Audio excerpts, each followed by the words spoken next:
Então, gente, para quem não me conhece, meu nome é Adriana Kimsey, eu moro em Atlanta, Georgia.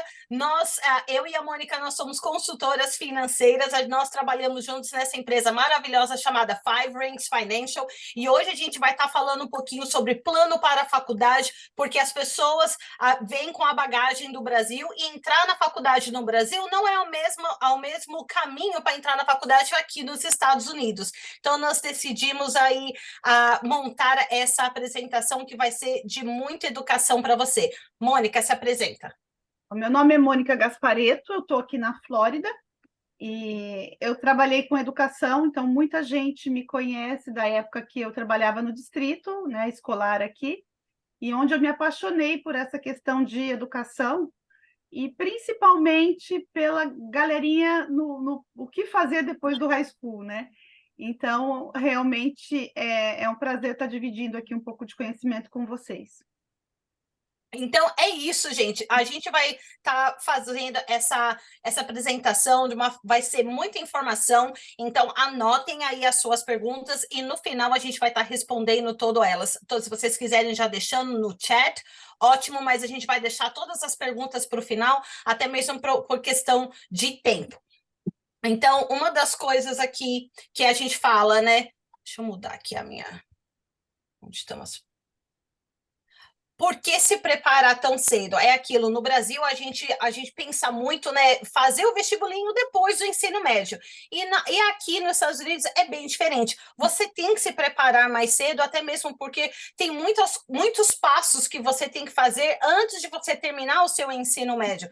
Isso sem falar também nas custas que é fazer uma faculdade aqui nos Estados Unidos. Então, se você esperar até aí os últimos anos, você não vai ter uma preparação boa para estar dando uma opção legal para os seus filhos. E essas são as estatísticas de empréstimo estudantil aqui nos Estados Unidos. E exatamente isso, essa reunião de hoje, é para vocês evitarem fazer parte dessa estatística. Então, aqui, esses são os valores em trilhões de dólares. Hoje, a dívida de empréstimo estudantil nos Estados Unidos está 1,76 trilhões de dólares. É exatamente isso. A gente sabe a importância, né, da pessoa seguir uma carreira. Eu tenho 2 filhos, um de 9 e uma de 7. O meu filho de 9 anos, ele já sabe o que ele quer ser e eu preciso apoiar ele nessa decisão que eu sei que ele vai estar fazendo uma faculdade na carreira que ele quer seguir. Mas eu não quero fazer parte dessa estatística. Então, mesmo aos 9 anos de idade, eu já tenho que já estar preparada para ele, né, para estar dando todo esse suporte que ele vai precisar na carreira dele. Porque a gente sabe, isso aqui não é nada barato, né? Realmente não é barato. Então, eu esqueci de, na minha apresentação, dizer que eu sou mãe de sênior. O que isso quer dizer? Que meu filho vai para a faculdade o ano que vem. E que vários valores que eu tinha em mente são bem diferentes quando você começa a, a, a entrar no mundo real, né? Quando você entra nas plataformas para que a gente possa começar a fazer application e tal. Então, o que é importante a gente entender é que as estruturas aqui são diferentes do Brasil, tá? Primeiro, a gente não tem escola pública no mesmo sentido que a gente tem no Brasil, né? Que, então, às vezes, as famílias gastam muito numa escola particular no Brasil para depois o seu filho ir para uma escola pública. Só que aqui nos Estados Unidos, a educação até o secundário é pública, mas depois do secundário, mesmo a pública, você tem que pagar, tá? É o menor dos 3 custos. Então, como a gente tem convidados dos Estados Unidos inteiro, a gente resolveu ir pela média, tá? Então, por exemplo, aqui na Flórida, a média seria um pouco abaixo de 10, seria por volta de 7 mil dólares, uma faculdade pública para alguém que mora na Flórida por um ano, tá? Isso incluindo o tuition e as taxas de faculdade, tá? Uma pública para quem mora fora do estado. Então, eu moro na Flórida e resolvi ir para Massachusetts fazer minha faculdade. Então, ele é quase o dobro do valor, tá? Então, já passa para 23 mil por ano. E uma private, uma escola privada, ela é 42 mil. Uma coisa que é importante notar é que, às vezes, as faculdades privadas, elas têm muito dinheiro de ex-alunos para dar como bolsa, tá? Então, ela é mais cara, mas em alguns momentos, para alunos que eles realmente querem, mas não são todos, eles podem dar um dinheiro, tá? Então, assim, realmente, para se pensar os três cenários. Então, eu e a Adriana, a gente montou aqui uma tabelinha onde vocês veem o que são os custos, porque muita gente pensa só no valor da mensalidade. E o que eu estou vendo hoje é que esse valor, muitas vezes, é o nosso menor problema, tá? Porque as anuidades e taxas, como a gente mencionou no slide anterior, ele tem, o in-state é 10 mil dólares em média por ano, né? Mas o próximo. Adri. O próximo.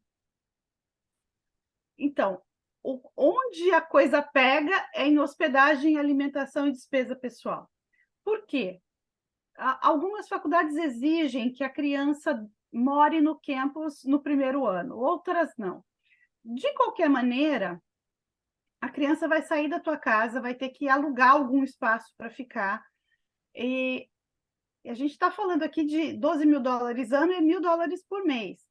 Se o seu filho gosta de sushi, que nem o meu gosta, 12 mil dólares por ano não vai rolar, entendeu? Vai ser um pouco mais.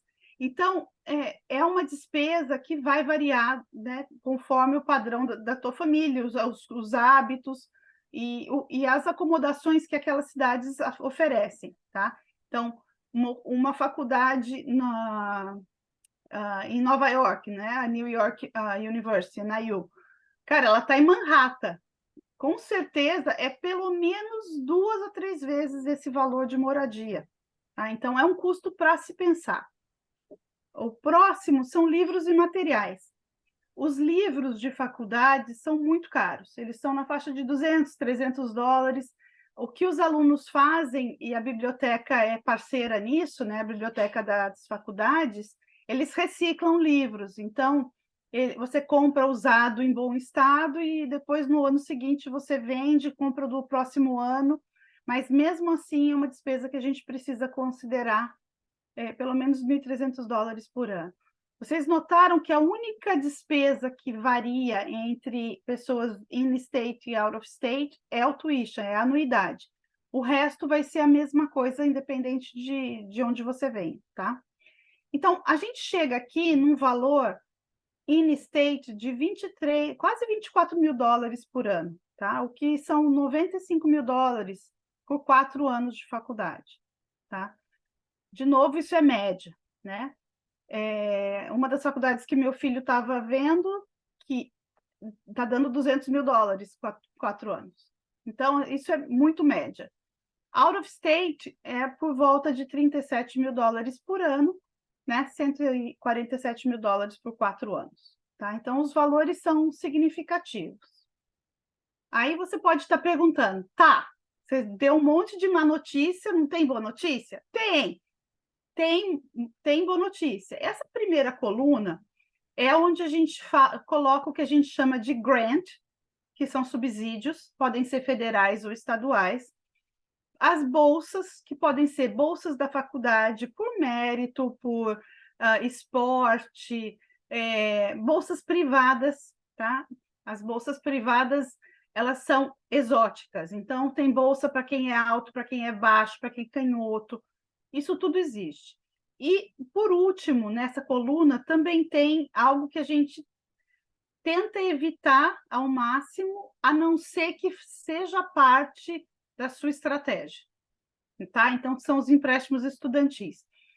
Como a Adriana falou, a dívida de empréstimo estudantil é um absurdo, né? Mas existe uma maneira de usar o empréstimo estudantil a seu favor, e a Adriana vai falar um pouco mais disso lá na frente. A segunda maneira, e que muita gente acaba adotando, porque ele é um plano nacional, A maioria dos bancos, alguns estados oferecem essa opção. É o famoso plano 529, tá?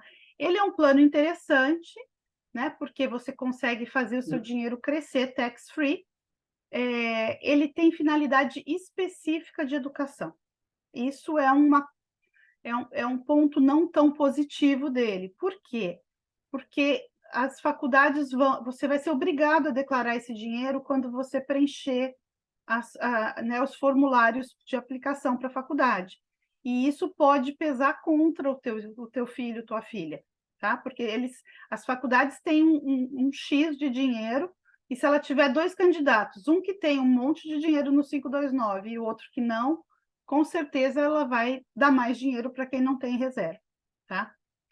E por último, no 529, que eu também acho um pouco periclitante, é a questão da volatilidade do mercado. Esse dinheiro está no mercado, ele está aplicado em ações. Então, se você começa muito cedo, você vai ter um período de recuperação. Mas, se você está muito próximo à data do seu filho ir para a faculdade, às vezes você não tem esse tempo de recuperação. Tá? Então, é um ponto também aí a se pensar. E, por fim, a estratégia que, inclusive, eu usei para o meu filho, né? A gente tem um plano indexado, que é um instrumento que, como a finalidade dele principal, como a finalidade principal dele não é para a educação, ele é um plano que seria como se fosse uma previdência privada, tá? Então, o que acontece se você não utilizar para a faculdade? Vamos supor que você tem bolsas, você não precisa de todo aquele montante que você pensou que precisaria, né? Então, você não precisa mexer nesse dinheiro, ele pode ser utilizado mais para frente, para montar o consultório do seu filho, para uma série de eventos que esse hoje criança, futuro jovem, vai ter, né? Uma casa, um casamento, um filho. Então, é um dinheiro que a gente está focando realmente em proteger e aumentar, tá? E o mais importante dele é que ele tem o que a gente chama de piso e teto, tá? Ele é um plano indexado que ele espelha um índice do mercado, tá? E ele, quando o indexador que a gente escolheu, vamos dizer, o SP500, sobe, ele sobe, quando o SP cai, ele tem uma barreira e ele não desce, tá? Que foi o que aconteceu no último ano, né, que a bolsa caiu 20%, o IOL do meu filho está estacionado. Não ganhei, mas ganhei 20%, se eu for ver, se tivesse em outro lugar, eu teria perdido, tá? Next.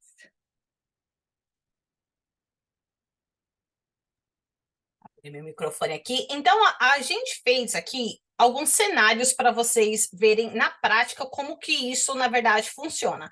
Porque a gente quer evitar, na verdade, o empréstimo estudantil, a não ser que seja de uma forma planejada. Então, cenário número 1, vamos dizer que o meu filho que mora aqui na Geórgia vai estar estudando numa faculdade aqui na Geórgia. Então, a gente pegou esse exemplo in state, então vai dar $42.648 nos 4 anos de faculdade. Então, vamos dizer que ele vai pagar a anuidade e as taxas anuais, que na 10.622. Como que a gente pode estar maximizando essa estratégia da melhor forma possível do que o que a gente fez? Por exemplo, uma criança de 5 anos de idade, em um período de 10 anos, você vai estar contribuindo $350 por mês, que seria equivalente ao valor de um empréstimo estudantil. Só que vejam a diferença quando você faz essa contribuição dentro do plano indexado. Então, vamos dizer aqui, no ano, quando a criança tiver 17 anos, essa criança de 5 anos de idade, quando ela tiver 17 anos, vai ter acumulado aí $57.827 por 10 anos. Depois que ela tiver os 15 anos, você não vai contribuir mais. Você tem a opção de você continuar contribuindo, sim, que isso vai estar gerando mais dinheiro para você, mas a gente fez apenas 10 anos de contribuição, como se fosse um empréstimo estudantil, tá? Que para muitos essa é a única opção. Então, aos 17 anos, acumulou 57.827. Quando essa criança tiver entrar na faculdade aos 18 anos, aí você pode tirar essa anuidade e essa taxa anual de 10.622 e pagar a faculdade. No ano, quando eles tiverem 19 anos, você vai lá e vai sacar mais 10.622 para pagar a faculdade. Aos 20 anos, vai lá e saca mais 10.622 até a sua criança, né, já um adulto, terminar a faculdade, aí vamos dizer que foi uma faculdade de 4 anos. Como eu disse, você não vai estar contribuindo mais. Você tem a opção, porque esses valores são bem flexíveis, a gente vai estar falando sobre valores. Então, deixando esse dinheiro lá, esquece esse dinheiro. Aos 32 anos, essa criança vai ter 39.018 dólares. Isso seria já um ótimo valor para dar entrada numa casa, por exemplo. Já seria um down payment para uma casa. Aos 62 anos, acumulou 278.772 dólares. E aos 74, vai ter 396.309 dólares. Então, o que esse primeiro cenário traz para a gente? Uma contribuição de 10 anos, com o mesmo valor se fosse um empréstimo estudantil. Se você fosse pagar, né, os 350 dólares por 10 anos para pagar a faculdade da sua criança, esse mesmo valor dentro dessa conta, a criança tem a faculdade paga, aos 74 dólares, quase 400 mil dólares em muitos estados, não são todos, mas em muitos estados já é o valor de uma casa, que está praticamente paga. É o mesmo valor se fosse fazer um empréstimo estudantil, só que ainda o empréstimo estudantil, dependendo da situação, os juros ainda é bem mais alto. Tá? Então, esses valores aqui, eles são, às vezes a pessoa fala assim, ai, Adriana, mas eu preciso começar com 350? Não, esses valores são flexíveis, tanto igual a gente fez um período de 10 anos, você pode fazer um período de 20 anos. Como que seria essa estratégia usando o empréstimo estudantil? Continua fazendo as contribuições nessa conta.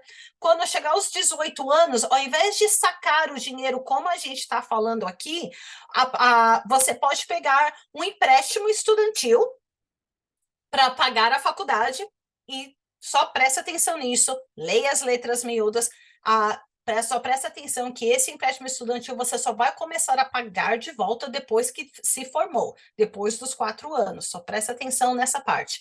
Aí a criança vai, estuda os 4 anos e deixa mais 4 anos o dinheiro, né, dentro dessa conta. Aos 22 anos de idade, ele tem duas opções, tanto ele pode sacar o dinheiro e pagar o empréstimo estudantil, cash, ali, tudo em dinheiro de uma vez só, para não ter, não entrar naquele efeito bola de neve com juros e tudo mais, ou ele pode pegar o valor emprestado da conta dele para pagar o empréstimo estudantil, e ao invés de ficar pagando o empréstimo estudantil mensalmente, ele paga para ele mesmo mensalmente. Isso a gente chama de infinite banking. Você é o seu próprio banco. Então, dentro dessa conta indexada, você tem duas opções que, por exemplo, o 529 não tem. O 529, ou você usa para educação, ou você larga o dinheiro lá. Aqui não, você pode ou pegar emprestado e devolver para você, ou você pode sacar o dinheiro para usar para o que você quiser. Tá certo? Até mesmo porque acontece cenários como a Mônica falou. E se seu filho não quiser ir para a faculdade? Decidir ser um piloto de Fórmula 1. Você não precisa de faculdade para isso. Ou um atleta. Não necessariamente precisa de um diploma de faculdade. A gente não sabe o dia da manhã. Hoje em dia, tem muito youtubers que faz mais dinheiro do que a criança que tem, né, o adulto que tem um diploma. Mas é por isso... Essa é a vantagem de ter essa conta indexada por causa dessa flexibilidade que esse programa tem. Não só flexibilidade de contribuição, mas flexibilidade para a criança usar esse dinheiro para qualquer obstáculo financeiro na vida dele. Tá? Então, esse seria o cenário número 1. Cenário número 2. No caso, vamos dizer que a criança conseguiu bolsa de valores, uma bolsa de estudo, conseguiu o grants, né? Então, a anuidade e as taxas foram pagas, mas eles têm que ainda arcar com as despesas. Então, nesse cenário número 2, vamos dizer, então, que só vai estar pagando aqui as despesas. Então, a gente fez também no mesmo período de 10 anos. Você pode fazer mais, você pode fazer menos, e os valores também, tanto mais quanto menos, você pode dar uma entrada, né? Tipo, uma entrada na contribuição do porquinho aí do seu filho, e depois continuar fazendo pagamentos mensais. São bem flexíveis esse programa. Então, aqui, aos 17 anos, a criança acumulou 76.574. Então, ele pode deixar esse dinheiro aí e aos 18 anos pegar o empréstimo estudantil, como eu disse, e depois saca tudo para pagar o empréstimo estudantil. Tem essa opção, né? Essa aqui é a pior das hipóteses, gente, para falar a verdade. Essa é a pior das hipóteses. Né, tem esse dinheiro aí ele vai estar sacando os 16.900 dólares anuais para estar pagando a faculdade. Aos 19, essa conta vai ter 49.966, aos 20 anos, 35.353, aos 21, 19.772, e aos 32 anos, esse dinheiro já voltou para 34.360. Ninguém mais está colocando dinheiro nessa conta. Quem não gostaria de ter uma conta que o dinheiro continua crescendo sem você investir em nada, sem você mexer nessa conta? Gostaria que meus pais tivessem feito isso para mim. Aos 66 anos, já teria 231.455, aos 74, 320.572. Vale lembrar que esse dinheiro, gente, é uma coisa que vai estar extra, é fora o trabalho do seu filho, é fora a carreira que ele vai seguir, que ele vai estar fazendo o próprio dinheiro dele. Esse dinheiro é literalmente extra. Por isso que eu falo, ele pode deixar esse dinheiro lá, esquece esse dinheiro, e depois, né, pode estar usando esse dinheiro para estar comprando a própria casa. O mesmo valor que você pagaria para o empréstimo estudantil, paga a faculdade e paga aí uma casa. A longo prazo, é esse valor. É literalmente. É igual a promoção, né? Comece um plano para a faculdade e ganhe uma casa grátis. E o cenário número 3 é quando a criança não conseguiu nenhuma bolsa de estudo, não ganhou nenhum subsídio e vai ter que pagar tudo do bolso, né? Então, por isso que a gente fala, quando que você tem que começar isso? O quanto antes, porque olha o valor que é, 110.248. Isso em média. Pode ser mais, pode ser menos, dependendo da faculdade e dependendo do estado. Então, aos 17 anos, a criança aos 5 anos de idade, fazendo esse... Dri, eu acho que é bom você unshare e share de novo, que algumas pessoas não estão vendo. Eu estou vendo, mas tem gente que não está. Então, vamos. Vamos voltar.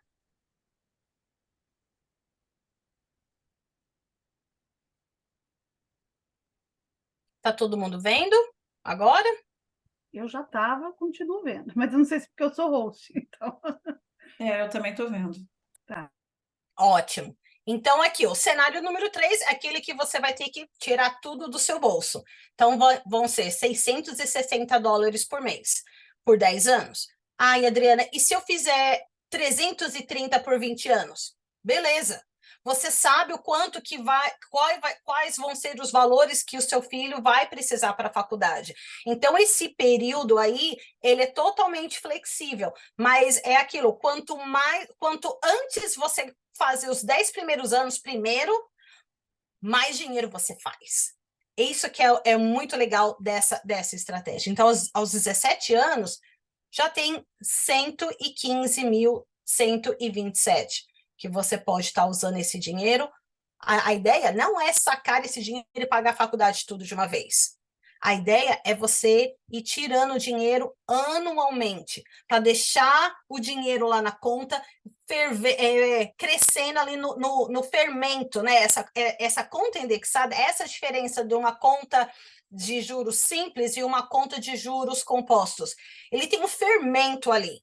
Por mais que você trabalhe duro, mas se você deixar o seu dinheiro ali parado, debaixo do colchão, ele não vai render. Mas quando você coloca um fermento, o dinheiro ele rende.